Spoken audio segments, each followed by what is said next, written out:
नमस्कार। भारत के 5 राज्यों में विधानसभा चुनाव होने वाले हैं, जिसमें देश के बड़े राज्य जैसे मध्य प्रदेश, राजस्थान और छत्तीसगढ़ भी शामिल हैं। माना जा रहा है कि 5 राज्यों का चुनाव 2024 के चुनावों की रूपरेखा तैयार करेगा। 2024 का चुनाव इसलिए भी महत्वपूर्ण है क्योंकि एक बार फिर से भारतीय राजनीति में कई सारे विपक्षी दलों ने सत्तारूढ़ पार्टी के खिलाफ चुनाव लड़ने की तैयारियां शुरू कर ली हैं। जहां एक तरफ बीजेपी की पार्टी है, वहीं दूसरी तरफ भारत के 26 राजनीतिक दलों का गठबंधन है। लेकिन अब सवाल ये उठता है कि 2024 में इंडिया गठबंधन का चेहरा कौन होगा। ये सवाल इसलिए भी जरूरी है क्योंकि इतनी मेहनत, इतनी मशक्कत, इतनी बातों और तमाम दावेदारियों के बाद अभी तक इस गठबंधन का कोई चेहरा नहीं मिल पाया है। तो क्या राहुल गांधी इस गठबंधन का चेहरा हो सकते हैं?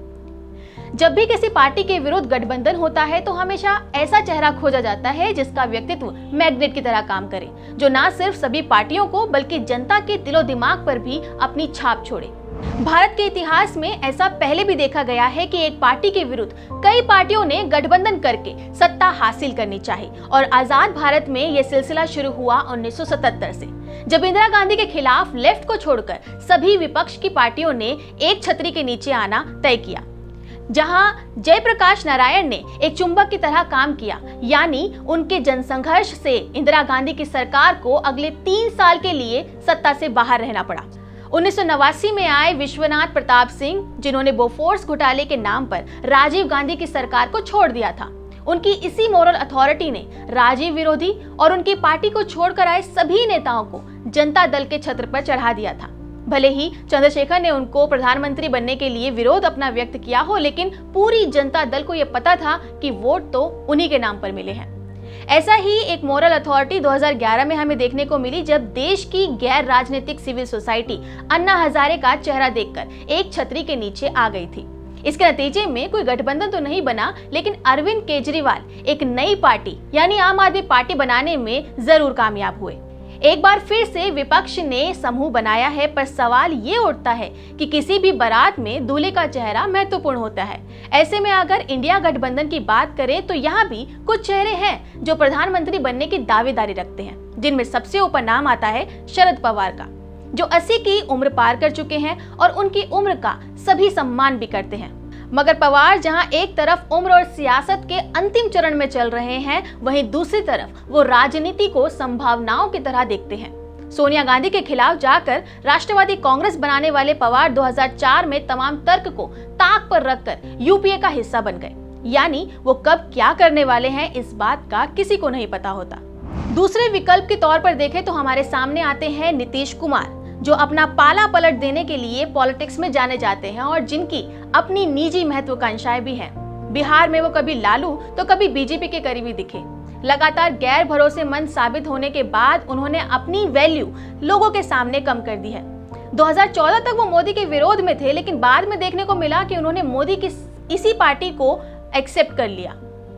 इसके अलावा रही ममता बनर्जी, जो अपनी इस उम्र में अपनी सीमाएं समझ चुकी हैं और केवल बंगाल में ही अपनी एक छत्र राज्य को चाहती हैं, इसलिए उनका भी इंडिया गठबंधन के लिए चेहरा बन पाना नामुमकिन लगता है।